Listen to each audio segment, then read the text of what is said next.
तो दोस्तों हम इसे जान से मार डालते हैं। ये कहते साथ ही वो तीनों तीसी के साथ आगे की तरफ बढ़ते हुए ज़्यावियन की तरफ आ ही रहे थे, जो देखकर ज़्यावियन ने भी अपने फ्लेम बीस्ट क्रिएशन मेथड को एक्टिवेट करना शुरू कर दिया। इसकी एनर्जी इतनी खतरनाक थी कि मास्टर टियानशिन अपनी जगह पर ही रुक जाता है और वो हैरान होकर देख रहा था कि आखिर ये ज़्यावियन कर क्या रहा है। अभी ये इसके पास कौन सी टेक्निक है जिसके बारे में मुझे मालूम नहीं। दूसरी तरफ इस एनर्जी को इकट्ठा करने के बाद ज़्यावियन ने तीसी के साथ हवा में भेज दिया था, जो कि 5 राउंड सर्कल क्रिएट कर देती है। मास्टर टियानहाओ भी ये देखकर काफी ज्यादा इंप्रेस हो गए, क्योंकि ये टेक्निक मास्टर टियानहाओ ने ज़्यावियन को दी थी और वो हैरान होते हुए कहते हैं कि मैंने बिल्कुल नहीं सोचा था कि ज़्यावियन इस टेक्निक को इतनी जल्दी मास्टर कर लेगा। दूसरी तरफ हम देखते हैं कि ज़्यावियन ने काफी कूल तरीके से उन 5 सर्कल के अंदर से फ्लेम बीस्ट बाहर निकाल लिए थे, जिनको देखकर इन तीनों मास्टर्स की हालत तो काफी जरा खराब हो चुकी थी। दूसरी तरफ ज़्यावियन अपने फ्लेम बीस्ट का इस्तेमाल करते हुए यहाँ पर एक फ्लेम राउंड सर्कल क्रिएट करना शुरू कर चुका, जिसे स्टार फॉर्मेशन के नाम से जाना जाता है। मास्टर टियानशिन भी इस फॉर्मेशन को देखकर घबराते हुए अपने साथियों से कहते हैं कि जल्दी से जल्दी फ्रोजन फॉर्मेशन क्रिएट करना शुरू करो ताकि हम लोग एक दूसरे को प्रोटेक्ट कर सके। यहाँ पर ये कहते साथ ही इन लोगों ने फौरन से फ्रोजन फॉर्मेशन क्रिएट कर लिया, पर इनकी बदकिस्मती कि ये लोग ज़्यावियन की फॉर्मेशन में फंस चुके हैं। हम देखते हैं कि ज़्यावियन ने अपने ली हाओ बर्निंग हेवन टेक्निक को एक्टिवेट कर लिया, जिसकी वजह से इस फॉर्मेशन के अंदर चारों तरफ आग लगने शुरू हो गई। और ये बर्निंग हेवन फॉर्मेशन चूंकि फ्लेम से बनी हुई थी, इसलिए ज़्यावियन उस फ्लेम को धीरे धीरे यहाँ फ्रोजन फॉर्मेशन की तरफ बढ़ाता जा रहा था, जिसके सामने फ्रोजन फॉर्मेशन की दीवारें तो नहीं टिक पा रही थी। ये देखकर मास्टर टियानशिन के बाकी के दोनों साथी घबराते हुए कहते हैं कि मास्टर टियानशिन अब हम क्या करें, इस लड़के की सीक्रेट टेक्निक हम लोगों से ज्यादा ताकतवर है और अगर यूं ही ये आगे की तरफ बढ़ता रहा तो हम ज्यादा देर तक इसके सामने टिक नहीं पाएंगे। जो सुनकर मास्टर टियानशिन उससे कहता है कि घबराओ मत, बल्कि तुम लोग अपनी आइस पावर को मेरी बॉडी में ट्रांसफर करना शुरू कर दो, क्योंकि इस तरीके से मेरे पास थोड़ी सी एनर्जी इकट्ठा हो जाएगी और मैं मौका पाते हुए इस लड़के पर सिर्फ एक ही पावरफुल हमला करते हुए इसे जान से मार डालूंगा। मास्टर टियानशिन की ये बात सुनकर उसके दोनों साथी बिल्कुल ऐसा ही करते हैं और चूंकि यहाँ मास्टर टियानशिन की ताकत इंक्रीज हो चुकी थी, इसलिए ये लोग अपने फ्रोजन फॉर्मेशन को फौरन से तोड़ चुके।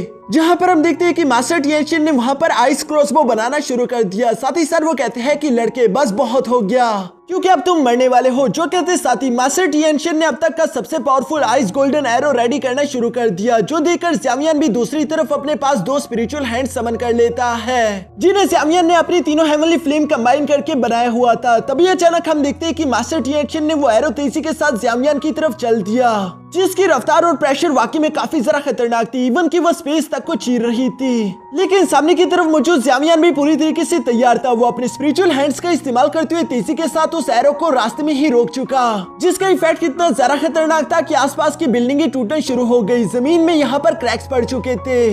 दूसरी तरफ हम देखते हैं कि ज़्यावियन के स्पिरिचुअल हैंड ने वक्त रहते ही उस एरो को हवा में ब्लॉक कर लिया था, लेकिन उस एरो की एनर्जी अभी भी काफी जरा खतरनाक थी। ज़्यावियन उसे पूरी तरीके से ब्लॉक नहीं कर पा रहा था और मास्टर टियानशिन लगातार उस एरो की एनर्जी भी बढ़ाता जा रहा है, जिसकी वजह से ज़्यावियन के बनाए हुए स्पिरिचुअल हैंड फ्रीज हो रहे थे। ये देखकर ज़्यावियन अपने मन में परेशान होते हुए कहता है कि मैं ये सब कुछ और ज्यादा देर तक होने नहीं दे सकता, क्योंकि मेरी हेवनली 3 मिस्टीरियस ट्रांसफॉर्मेशन टेक्निक और ज्यादा देर तक नहीं टिक पाएगी और एक बार मेरी ये ट्रांसफॉर्मेशन टेक्निक खत्म हो गई, उसके बाद तो ग्लेशियर वैली का कोई भी मास्टर आकर मुझे जान से मार सकता है, इसलिए मुझे जल्द से जल्द कुछ करना होगा। यहाँ ज़्यावियन ये सब सोच रहा था, जबकि दूसरी तरफ ग्लेशियर वैली की नजर भी यहाँ स्पिरिचुअल हैंड्स पर पड़ चुकी थी, इसलिए वो खुश होते हुए समझ गया कि ज़्यावियन हार रहा है, इसलिए हम लोगों को बस थोड़ी सी और कोशिश करनी होगी। मास्टर टियानशिन की ये बात सुनकर बाकी के दोनों एल्डर्स ने भी अपनी पूरी जान लगा दी और आखिरकार हम देखते हैं कि ज़्यावियन इस अटैक को रोक नहीं पाया, जिसकी वजह से वो अटैक सामने की तरफ जाते हुए फौरन एक बड़ा सा ब्लास्ट कर देता है। ये देखकर मास्टर टियानशिन खुश होते हुए कहते हैं कि लो हमने कर दिखाया, अब बताओ कि हम में से कौन ज्यादा ताकतवर है। यहाँ मास्टर टियानशिन इसी तरह की बातें करते हुए हंसी रहा था, लेकिन तभी अचानक सामने की तरफ से धुआं उठता है, जहाँ पर हम देखते हैं कि ज़्यावियन तो सामने की तरफ था ही नहीं, बल्कि वो वक्त रहते ही वहाँ से साइड पर हट चुका था, जबकि साथ ही साथ उसने एंग्री बुद्धा लोटस भी तैयार कर लिया है, जिसे लेकर वो तेजी के साथ मास्टर टियानशिन की तरफ बढ़ने लगा। मास्टर टियानशिन तो अपने सामने एंग्री बुद्धा लोटस को देखकर वैसे ही अपनी पैंट गीली कर देता है, जबकि दूसरी तरफ हम देखते हैं कि एंग्री बुद्धा लोटस के ब्लास्ट के कारण वहां पर मौजूद बाकी के 2 एल्डर तो फौरन मारे गए, जबकि मास्टर टियानशिन भी काफी बुरी तरीके से इंजर्ड होते हुए सीधा जाकर नीचे गिर जाते हैं। ये देखकर ये फैमिली तो काफी जरा हैरान हो गई थी। सब लोगों को ही एक बड़ा झटका लगा, किसी को भी यकीन नहीं आ रहा था कि एक 2 स्टार डोजोंग लेवल का वॉरियर 3 डोजोंग लेवल के वॉरियर्स को हरा सकता है, ये तो बिल्कुल इम्पॉसिबल है। जबकि मास्टर ये शेंग को भी समझ आ गया था कि क्यों जिनलैन कह रही थी कि यही वो इंसान है जो कि हमारी फैमिली को बचा पाएगा। अब तो इन सब लोगों को ही ज़्यावियन की रियल ताकत के बारे में मालूम हो चुका है और ये जान चुका है कि ज़्यावियन कितना ज्यादा एक्स्ट्राऑर्डिनरी है। दूसरी तरफ हम देखते हैं कि ज़ावियन उस बड़े से एनर्जी ब्लास्ट को सरवाइव कर चुका था, लेकिन उसकी हालत बहुत ही ज्यादा खराब थी, जबकि साथ ही साथ उसकी हेवनली 3 मिस्टीरियस ट्रांसफॉर्मेशन टेक्निक भी खत्म हो चुकी है, इसलिए वो अपनी पावर्स का इस्तेमाल नहीं कर पा रहा था। पर इसके बावजूद भी ज़ावियन हार नहीं मानता, क्योंकि अभी तक उसने प्रोटेक्टर वू को खत्म नहीं किया था। वो तेजी के साथ मूव करते हुए फौरन से यहाँ प्रोटेक्टर वू के सामने आकर खड़ा हो जाता है, जहाँ प्रोटेक्टर वो तो उसे अपने सामने देखकर ऐसे घबरा गया था जैसे कि उसने कोई भूत देख लिया हो। दूसरी तरफ ज़ावियन उससे कहता है कि बताओ अब तुम्हें मुझसे कौन बचाएगा, जो सुनकर प्रोटेक्टर वो तो वहाँ से भागना चाहता था, लेकिन दूसरी तरफ ज़ावियन अपने फलन हार्ट फ्लेम का इस्तेमाल करते उसे फौरन से कैद कर लेता है, जहाँ प्रोटेक्टर वो ज़ावियन को धमकी देते हुए कहता है कि खबरदार मुझे चोट मत पहुंचाना, वरना हॉल ऑफ सोल तुम्हें बिल्कुल जिंदा नहीं छोड़ेगा, बल्कि वो तुम्हारी जिंदगी को नर्क से ज्यादा बदतर बना देंगे। जो सुनकर ज़ावियन गुस्सा होते हुए कहता है कि अभी तक तुमने तकलीफ देखी ही कहाँ पर है, ये तकलीफ तो उसके सामने कुछ भी नहीं जो तुमने मेरे मास्टर को पहुंचाई, बल्कि मैं तुम्हें उसके लाख गुना ज्यादा तकलीफ पहुंचाऊंगा। तुम अभी इतनी ज्यादा तकलीफ से गुजरने वाले हो कि तुम खुद को ही नहीं पहचान पाओगे। तुम दुआ करोगे कि मैं तुम्हारी जान ले लूं, क्योंकि तुमने मेरे मास्टर को भी तकलीफ पहुंचाने से पहले उस पर रहम नहीं किया था। यहाँ पर ये कहते ज़ावियन अपने हेवनली फ्लेम को एक्टिवेट कर लेता है। दूसरी तरफ हम देखते हैं कि प्रोटेक्टर वो ज़ावियन से कहता है कि मैं अभी अफसोस कर रहा हूँ कि उस दिन मैंने तुम्हें जिंदा छोड़ दिया, काश मैं तुम्हें उसी दिन जान से मार डालता। अगर तुम्हें उस दिन जान से मार दिया होता तो आज के दिन तुम इतने ताकतवर ही ना हुए होते। यहाँ ज़ावियन उसकी सारी बातें सुन रहा था, तभी अचानक मास्टर टियानसी ज़ावियन की तारीफ करते हुए कहता है कि लड़के तुम वाकई में काबिले तारीफ हो, तुमने मुझे गलत साबित कर दिया इतने सारे लोगों को अकेले हरा कर, लेकिन माफ करना इस वक्त मैं भी यहाँ पर मौजूद हूँ, और चूंकि ग्लेशियर वैली के मास्टर ने मुझे हुक्म दिया है कि मैं तुम्हारी जान ले लूँ, तो इसलिए मैं तुम्हें जिंदा नहीं छोड़ सकता। जो सुनकर मास्टर टियानहाउ ज़ावियन से कहते हैं कि तुम इस नमूने की फिक्र मत करो, तुम जाकर आराम करो, इसे मैं देख लूंगा।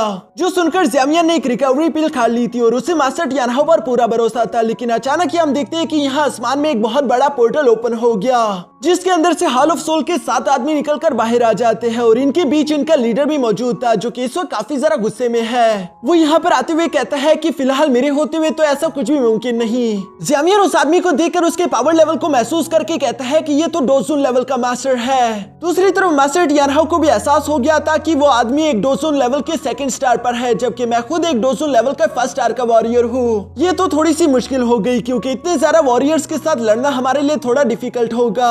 दूसरी तरफ मास्टर टियानसी उस हॉल ऑफ सोल के मास्टर को पहचानते हुए कहते हैं कि ये तो वर्नरेबल किन हाई है। मैंने बिल्कुल नहीं सोचा था कि ये मिशन इतना ज्यादा इंपॉर्टेंट होगा कि खुद मास्टर किनहाई को यहाँ पर आना पड़े।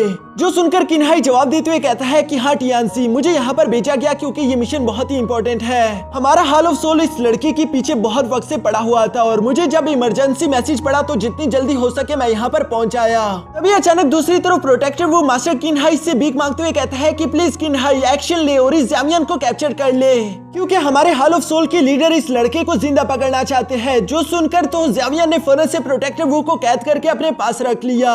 दूसरी तरफ मास्टर किनहाई ज़ावियन को ये सब करता हुआ देखकर कहता है कि अच्छा तो तुम हो वो लड़के ज़ावियन, लेकिन आखिर तुम्हारा मेरे सामने इतना एरोगेंट बनने की हिम्मत कैसे हुई? फौरन उस आदमी को बाहर निकालो और खुद मेरे साथ मेरे हॉल ऑफ सोल चलो, वरना मैं तुम्हें यहाँ से घसीट कर लेकर जाऊंगा। जो कहती है मास्टर किनहाई यहाँ ज़ावियन की तरफ बढ़ने लगे। ये देखकर ज़ावियन वहाँ से तेजी के साथ पीछे की तरफ मूव करता है। मास्टर टियानहाउ भी ज़ावियन की मदद करने के लिए पहले आगे की तरफ बढ़ते हुए टियानसी पर हमला कर चुके। वो सोच रहे थे कि जल्द से जल्द मुझे टियानसी को हराना होगा ताकि मैं ज़ावियन की मदद कर सकूं, लेकिन दूसरी तरफ मास्टर टियानसी मास्टर किनहाई से कहता है कि आप बेफिक्र होकर उस लड़के को कैप्चर करो, जबकि इस सामने मौजूद डोज़ुन लेवल के मास्टर को मैं देख लूंगा, फिक्र मत करे। ये कहती मास्टर टियानसी तेजी के साथ आगे बढ़ते हुए मास्टर टियानहाउ के साथ फाइट करने शुरू हो गए। इन दोनों का टकराव काफी जबरदस्त चल रहा था, क्योंकि दोनों ही सेम लेवल के वॉरियर है, लेकिन दूसरी तरफ ज़ावियन तो काफी जरा कमजोर था, इसलिए वो मास्टर किनहाई से दूर भागने की कोशिश करता है। पर दूसरी तरफ मास्टर किनहाई की रफ्तार बहुत ही तेज थी, जो कि तेजी के साथ ज़ावियन के सामने आते हुए कहते हैं कि लड़के तुम मुझसे भागकर कहीं भी नहीं जा सकते। और ये कहते उन्होंने सिर्फ अपने एक हाथ के इशारे से ज़ावियन को कैद कर लिया। ज़ावियन भी ये देखकर थोड़ा सा परेशान हो जाता है। दूसरी तरफ मास्टर किनहाई ज़ावियन से कहता है कि चलो अब अच्छे बच्चे की तरह मेरे साथ मेरे हॉल ऑफ सोल चलो। जो सुनकर ज़ावियन अपने एंग्री बुद्धा लोटस को रेडी करते हुए गुस्सा होकर कहता है कि आज चाहे मेरी मौत हो जाए, लेकिन इसके बावजूद भी मैं तुम्हारा गुलाम नहीं बनूंगा। जो सुनकर मास्टर किनहाई जवाब देते हुए कहते हैं कि ठीक है, जैसे तुम्हारी मर्जी। और ये कहते साथ ही वो अपने पाम टेक्निक से यहाँ ज़ावियन पर हमला करने वाले थे। मास्टर टियानहाउ भी दूर से ये सब देख रहे हैं। वो ज़ावियन की बेशक मदद करना चाहते थे, लेकिन मास्टर टियानसी उसे ज़ावियन की तरफ जाने नहीं दे रहा था। जबकि दूसरी तरफ मास्टर किनहाई का अटैक भी यहाँ ज़ावियन के बहुत ही सारा करीब पहुंच चुका है, लेकिन इससे पहले कि वो अटैक ज़ावियन को हिट कर पाता तभी अचानक हम देखते हैं कि वहां पर एक बहुत बड़ा एनर्जी ब्लास्ट हो गया, जिसका इफेक्ट बहुत ही ज्यादा खतरनाक था। लेकिन यहाँ धुआं हटने के बाद हम देखते हैं कि वो ब्लास्ट किसी और ने नहीं बल्कि पॉइजन गर्ल ने किया है, जो कि एक हीरोइक एंट्री के साथ यहाँ पर आते हुए ज़ावियन को आजाद कर चुकी थी। साथ ही साथ वो किनहाई से कहती है कि अगर